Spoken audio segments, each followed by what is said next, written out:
प्रधानमंत्री मोदी जी, उनका कोई मंत्री, भले वो रक्षा मंत्री हो, विदेश मंत्री हो, गृह मंत्री हो, कोई भी, पिछले 7 दिन पुंछ आतंकी हमले पर एक शब्द इनमें से किसी के मुंह से नहीं निकला। यह खामोशी बहुत कुछ बताती है। यह खामोशी बताती है कि इस सरकार की प्राथमिकताएं क्या हैं। यह खामोशी यह भी बताती है कि पिछले 8-9 साल से बार बार हमें और आपको यह बोला जाता है कि आतंकी हमले नहीं होते अब मोदी जी के आने के बाद।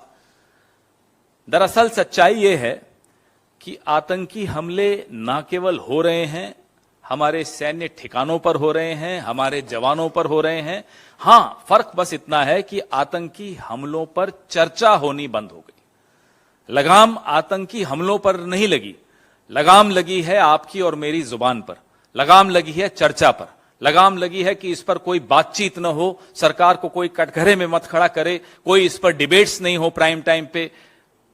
ये एक फर्क जरूर हमने पिछले 8-9 सालों में देखा है। हवलदार मनदीप सिंह, लांस नायक कुलवंत सिंह, लांस नायक देबाशीष, सिपाही हरकिशन सिंह, सिपाही सेवक सिंह, इन सब का बलिदान 7 दिन पहले भाटा धुरियान जंगल क्षेत्र जो जम्मू कश्मीर के पुंछ जिले में पड़ता है, वहां आतंकियों ने घात लगाकर हमला बोला। और जो बुलेट्स इस्तेमाल की गई, वो बुलेट्स ऐसी हैं जो स्टील की बनी हुई हैं और वो ट्रक की बॉडी पर एकदम उसको भेद देती हैं, उसके अंदर चली जाती हैं। कल जैश ए मोहम्मद के प्रतिबंधित आतंकवादी समूह पीपल्स एंटी फासिस्ट फ्रंट ने सेना के ट्रक पर जो हमला हुआ, उसकी बॉडी कैमरा द्वारा जो शूटिंग की गई थी, वो तस्वीर सोशल मीडिया पर कल जारी की गई। पीएएफएफ के प्रवक्ता तनवीर अहमद राठेर ने वायरल तस्वीरों के साथ एक टेक्स्ट भी लिखा जिसमें दावा किया कि ट्रक के चालक को गोलियों की पहले राउंड्स में ही खत्म कर दिया था, मार दिया गया था। अगस्त 2021 में अमेरिका के अफगानिस्तान छोड़ने के बाद नेटो द्वारा इस्तेमाल की जाने वाली अत्याधुनिक पेनिट्रेटिव एंड रिकोशेटिंग स्टील कोर गोलियां, ये तालिबान से लश्कर ए तैयबा और जैश ए मोहम्मद जैसे आतंकवादी संगठनों के पास पहुंची। ये विश्व स्तरीय रिपोर्ट्स हैं इसके विषय में कि कैसे बख्तरबंद ढाल को ये भेद देती हैं, और ये गोलियां अफगानिस्तान युद्ध के दौरान नेटो ने इस्तेमाल की थी। अफगानिस्तान युद्ध खत्म हुआ, तालिबान अब अफगानिस्तान पे काबिज है, और ये हथियार जो उस वक्त वहां इस्तेमाल होते थे, अब वो इस तरह के संगठनों के पास आ गए हैं। बड़ी गंभीर रिपोर्ट है ये। एक special inspector general for Afghanistan cigar की नवीनतम रिपोर्ट 28 फरवरी को आई थी, जिसमें वो कहते हैं कि तालिबान अपने राजस्व प्रवाह को बढ़ाने के लिए पकड़े गए हथियारों और उपकरणों के एक हिस्से को बेच सकता है। और वो अब आपको सामने दिख रहा है कि कैसे वो सामान बिक रहा है, हथियार बिक रहे हैं, बुलेट्स बिक रही हैं, और वो कहां इस्तेमाल हो रही हैं? हमारे जवानों के खिलाफ, हमारे सैन्य ठिकानों के खिलाफ लगातार उपयोग में लाए जा रहे हैं। न्यूयॉर्क टाइम्स के अनुसार अमेरिका निर्मित पिस्तौल, राइफल, ग्रेनेड, दूरबीन, नाइट विजन गॉगल्स सहित अमेरिका निर्मित उपकरण अफगान बंदूक गन डीलर्स के पास पहुंच चुके हैं, और वहां से वो बिक रहे हैं ऐसे आतंकी संगठनों के पास। अब इसमें हमें इस बात का बड़ा ध्यान रखना है कि जो हमारी पिछली विदेश नीतियां थी, उसमें जो रुख था तालिबान के प्रति, वो रुख मोदी सरकार ने बदला है, और तालिबान के साथ न केवल बातचीत शुरू की है, 2023 के बजट में अफगानिस्तान के लिए 200 करोड़ रुपए की सहायता की भी घोषणा की है।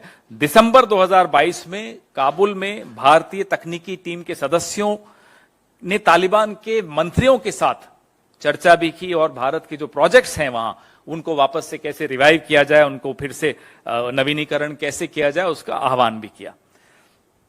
और न्यू काबुल टाउन में निवेश को भी आमंत्रित किया जा रहा है। वीजा मुद्दे और छात्रवृत्ति को भी इन्होंने उस बैठक में उठाया था भारत सरकार ने।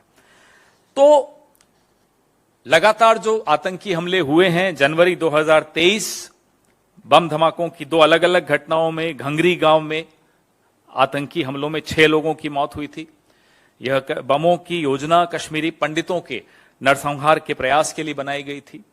अगस्त 2022 दरहल इलाके के परगल गांव में आत्मघाती हमला हुआ था, जिसमें 4 जवान तो शहीद हुए थे और 2 अन्य घायल हुए।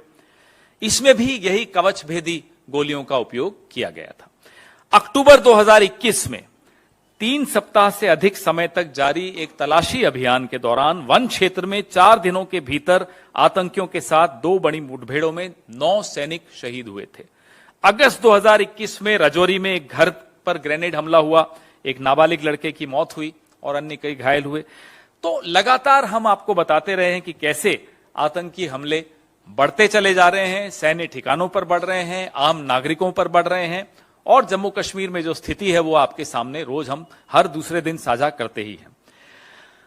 पुंछ आतंकी हमले पर मोदी सरकार चुप क्यों है? एक तरफ तो सरकार चुप है, दूसरी तरफ कपड़े बदल बदल कर, भेष बदल बदल कर, फूहड़ मजाक करते हुए प्रधानमंत्री सुनाई देते हैं।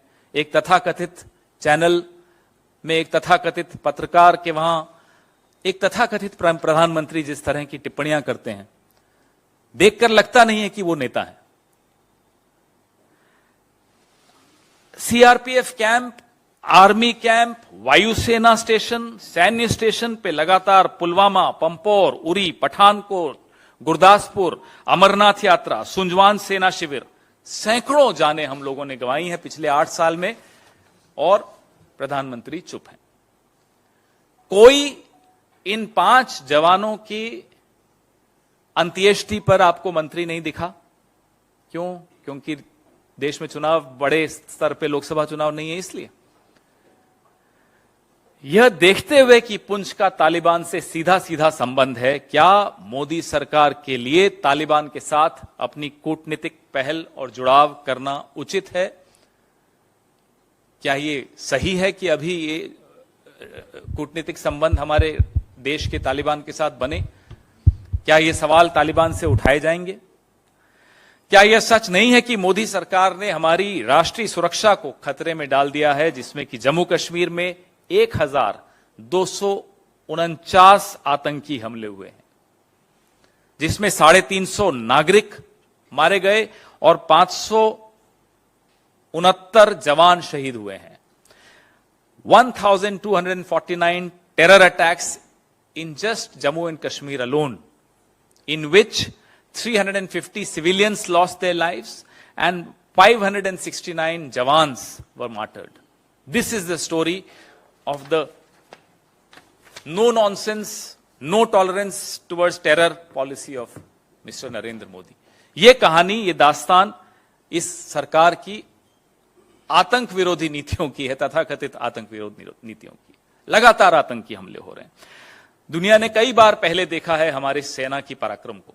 वो 1967 का युद्ध हो, 71 का युद्ध हो, 99 का कारगिल युद्ध हो, जब आमने सामने की लड़ाई होती है तो हमारे जवान